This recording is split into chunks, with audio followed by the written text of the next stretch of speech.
Ay, nako, doon sa mga naniniwala na nakitadhana pa rin, ang magiging, kung magiging swerte ba sila o malas ngayong taon. Wala naman pong masama, kung maniniwala sa mga, ito daw ang swerte ngayong taon, ito daw dapat ang ginagawa para dumami ang pera, ganyan-ganyan, magsuot ka ng kung ano-ano, maglagay ka ng gaano kalaking salamin, lagay ka ng mga insenso, lagay ka ng malaking pinya dito sa gilid ng kwarto mo, ganun.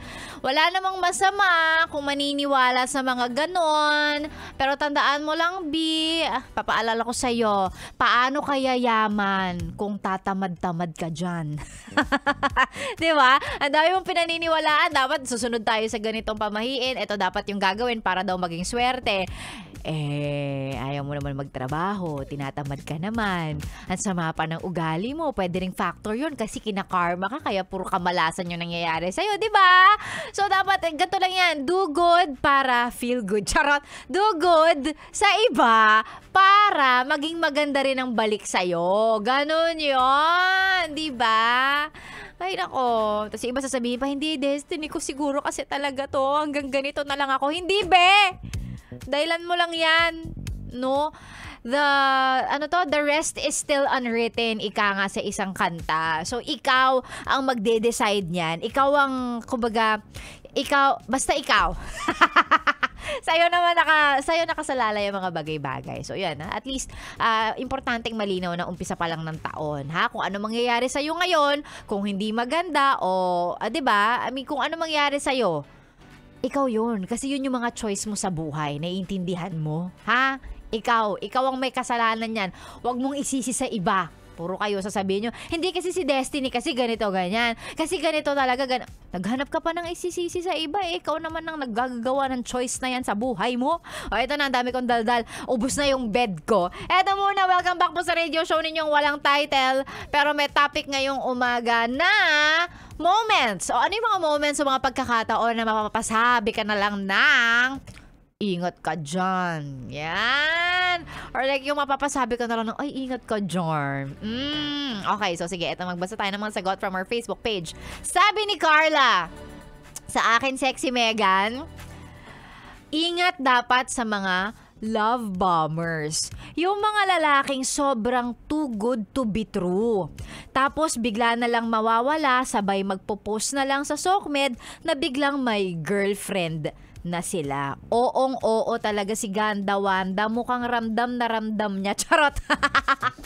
So, yung mga love bombers, okay, so just in case hindi alam nung mga tao, no, yung love bombers, ito yung klase ng mga may encounter mong manliligaw na, yung bang parang ikaw bigla yung center ng buhay nila. Yes! Diba? Yung parang, teka lang, ang ganda ko naman. Ang haba ng buhok mo, hatid sundo ka, ang daming ibibigay sa'yo, yung pati, makikita mo kasi talaga, parang akala mo totoo. Magulang mo, kaibigan mo, lahat ng close sa'yo, liligawan nila, na parang, oh my God, wait, sagutin ko na to. Alam mo, ipaparamdam niya sa'yo na ikaw ay isang Disney princess. Oo. Promise. Gusto mo ng sample conversation? Sample conversation with who? Charay! Pero totoo, naranasan ko talaga yan, Sexy Megan. Diba? Pero grabe, ang ganda-ganda ng tingin ko sa sarili ko. Yun talaga yung epekto. Oo, yung parang talagang all out siya. Tapos parang maniniwala ko tuloy na ganito yung binibigay niya sa akin Imposible namang wala siyang, imposibleng may iba pa siya. Yes. So parang it makes you trust the person na agad na parang feeling ko ako lang talaga to. So sige, yung andun ka na, yung asang-asa ka na parang teka lang, ang ganda-ganda ko Talagang ipapafeel niya sa'yo. Tapos biglang, ang modus nila, mawawala sila. Tapos biglang, ayun na. Biglang may iba pala yun, biglang wala na, or talagang ginost ka na nila. Sino yun ang ganyan sa'yo? Ano ang pangalan nun? Di ba yan yung pilot? Sorry. Wala naman ako nang-name drop. Di ba yun? Ano ba siya? Hindi ko alam kung naging pilot ba siya. FA lang, ganun. Nasa industry siya ng aviation. Ano siya, pangkalso sa plane? Sana! Pero pero wala na siya dito. Wala na siya dito. Buti naman. Pero totoo yun na love bomb talaga ako sa kanya. Oo, so legit. Mag-ingat kayo sa ganun. Minsan kasi iniisip natin, hindi dapat tinitingnan natin yung action. Pero yun nga, minsan ipapakita nila sa'yo na parang ikaw lang, tapos biglang, Uy, totoo kasi ingat kayo. kahit tulog ako, Sexy Megan, kinakausap niya ako na parang bigla na lang may mga sudden burst of appreciation siya, affirmation. Hello? 3:00 ng madaling araw sasabihin niya na, alam mo, na-realize ko na ikaw na talaga. Mga ganon. Mga ganon. Oo, tapos pagising mo, yun yung una mong mababasa. so parang ang sarap sa feeling. Oo, na parang ganda-ganda ko talaga. Tapos kinakausap pa lang iba. Diba? Nakakaloka. So mag-ingat yun. kayo. Yung mga ganyan talaga, mapapatunayan talaga ng tao na mahal ka niya, hindi lang in a short period of time. Kahit sabihin mo sobrang effort nila, pero kung sandali pa lang nila ginagawa, wag muna kayo masyadong wag kayo magpadala masyado. Hintayin nyo. Marunong Hintayin kasi nyo. ako nun. Ayun lang. Problema mo na yun. Ay, importante natuto ka na. Alam mo na kung ano Oo. yung love bombing sa hindi. Kaya diba? mag-ingat kayo. Yun yung sinasabi na, mag-ingat kayo sa ganyan. Ang daming na-fall sa ganun kasi ang sarap naman talaga sa feeling. O, eto.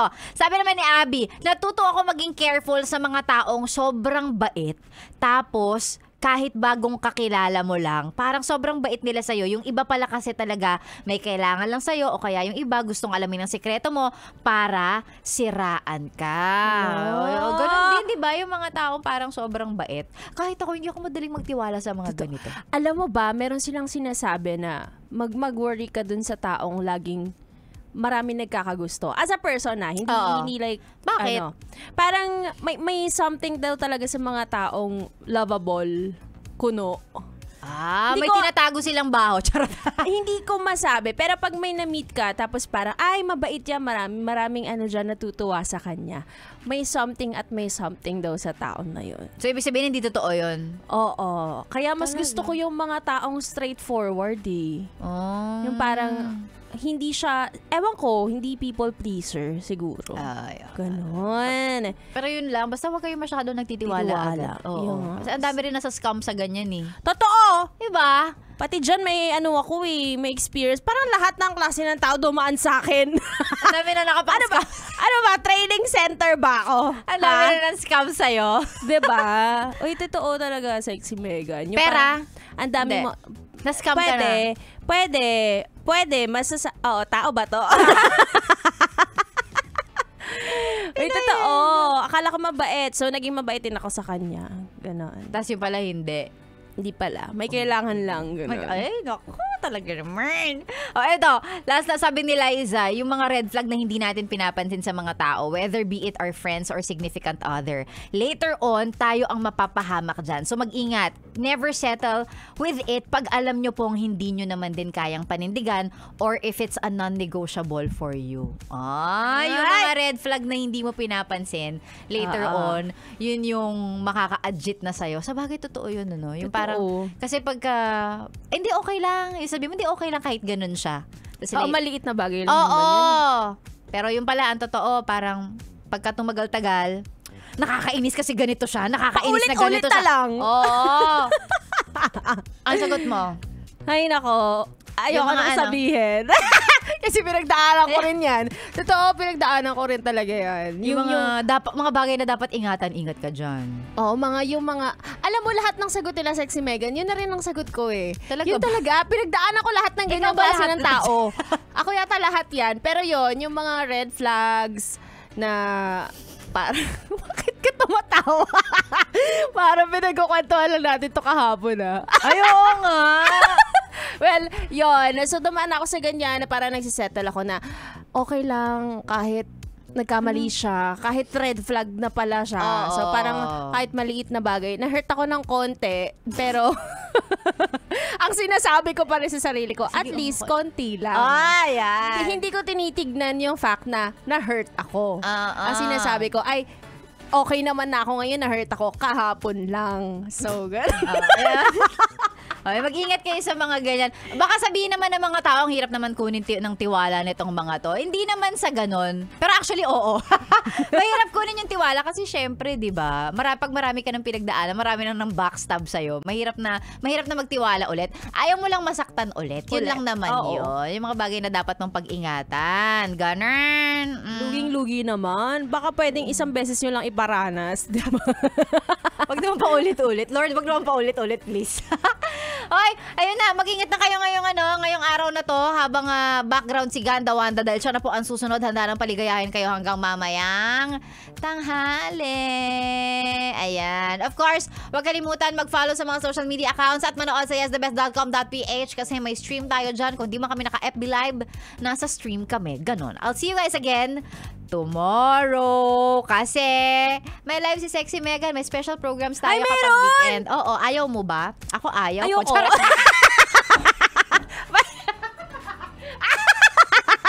Ayoko. Kasi bakit? Hindi nyo kami masyadong namimiss. Kapag nalaman ninyo may weekend naman yan. Bukas na lang ako makikinig. Baka madali sila magsawa, no? Oo, pero sige lang, pagbibigyan namin kayo kasi matagal naman tayong walang ganon. So, maiba naman ngayon. Yes. You know, 2024 is all about change. Sarap! Ayan, so bukas, meron tayo, alas 6 hanggang alas 10 tayo bukas. I'll see you guys again tomorrow. Ako po, ang inyong nakasama, Sexy Megan. Susunod na po ang maganda, Ganda Wanda. Dito lang sa stasyong nakakayang, nakaka-fresh pa rin ngayong 2024. 101.1. Yes, the best. Sabi. Susundan mo si